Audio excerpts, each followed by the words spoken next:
व्हिडिओमध्ये तुमचं स्वागत आहे। तर आज आपण बनवणार आहोत दुधी भोपळ्याचे थालीपीठ आणि त्याच्यासोबत एक चटणी बनवणार आहोत। तर त्याचं साहित्य बघूया। मी ते गव्हाचं पीठ घेतलंय, धने पावडर, तीळ, ओवा, मीठ, चटणी, जिरं, हळद, डाळीचं बेसन म्हणजे डाळीचं पीठ म्हणजे बेसन घेतलंय, दुधी भोपळा आणि आपल्याला थालीपीठसाठी वाटण करायचं त्याच्यासाठी मी आलं, लसूण, हिरवी मिरची, कोथिंबीर घेतली।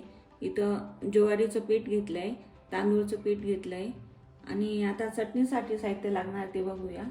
हिरवी मिरची, खोबरं, लसूण, कोथिंबीर, लिंबू, डाळ्या आणि जिरं आणि बारीक शेव घेतली थोडी।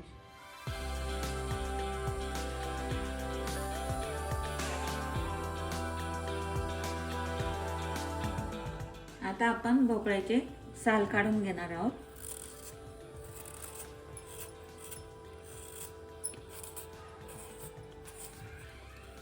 आता मी ते साल काढून घेतली, आता आपण किसून घेऊ ते।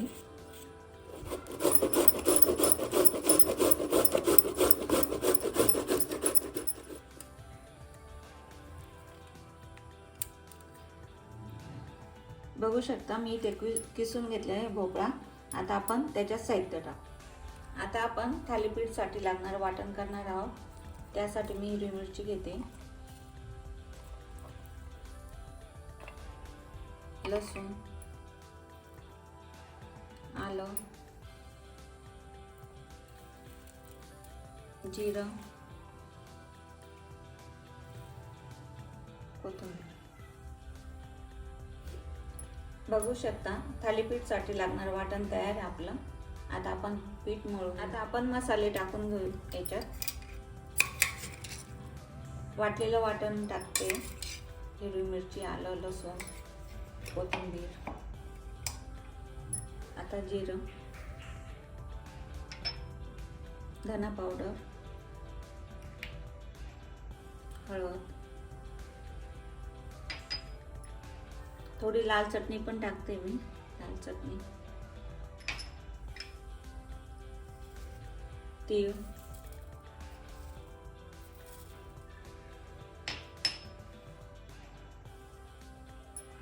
आता ओवा टाकून घेऊ,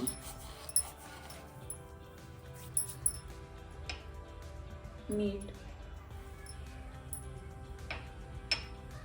आता पीठ टाकते मी। गव्हाचं पीठ घेतलं 2 वाट्या, ते टाकते। ज्वारीचं पीठ टाकून घेऊ आपण, तांदूळ, बेसन। आता आपण हे मळून घेऊ। आता आपण मिक्स करतोय इथे।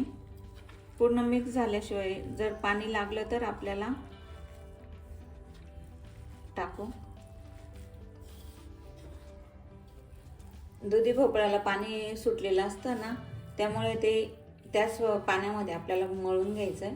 आवश्यकता लागली तर टाकू आपण 2-3 चमचे।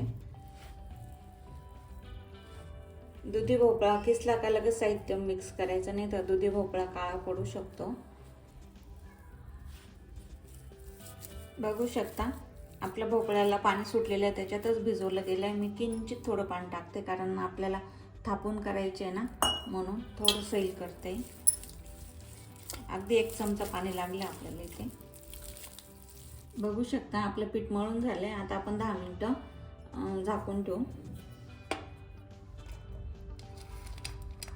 मिरची टाकली, खोबरं, कोथिंबीर, लसूण, डाळ्या, जिरं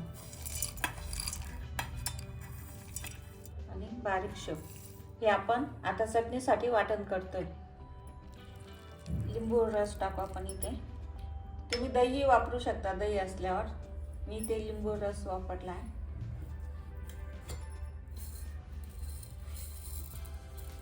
साखर टाकते थोडी, आंबट गोड, मीठ। आता आपल्याला हे मिक्सर मध्ये एकदम बारीक करून घ्यायचं आहे। चटणी बनवतोय आपण इथे। इथे मी चटणी वाटून घेतली, बघू शकता तुम्ही किती बारीक झाली, छान झाली, अशी मऊसूत झाली। थोडं पाणी टाकलंय मी वाटण्यासाठी। बघू शकता 10 मिनिटं झाले आपलं पीठ तयार आहे. आता आपण थालीपीठ थापून घेऊ. आता मी इथे कॉटनचं कापड घेतलंय, त्याला पाणी लावून घेऊ आपण थालीपीठ थापण्यासाठी. आता मी इथे थालीपीठ थापून घेते. तुम्ही बारीकही करू शकता, जाड, जसं तुम्हाला वाटेल तसं, आवडेल तसं. खूप छान लागतं हे. आता वरून आपण थोडी तीळ लावून घेऊ, कारण थंडीचे दिवस आहे ना, मग उष्णता निर्माण होते तिळीमुळे आपल्याला.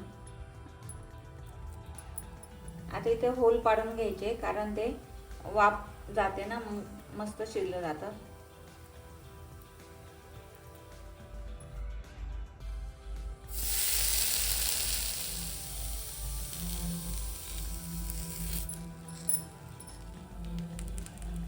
तेल टाकून घेऊ आपण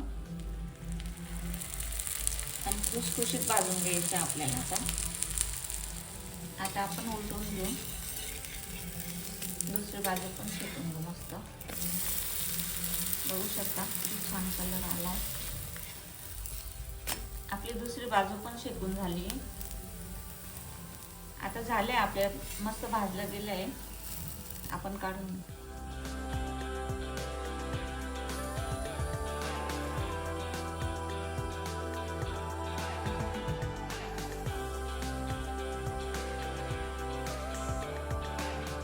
अशा प्रकारे आपले इथे दुधी भोपळ्याचे थालीपीठ तयार आहे आणि चटणी पण तयार आहे.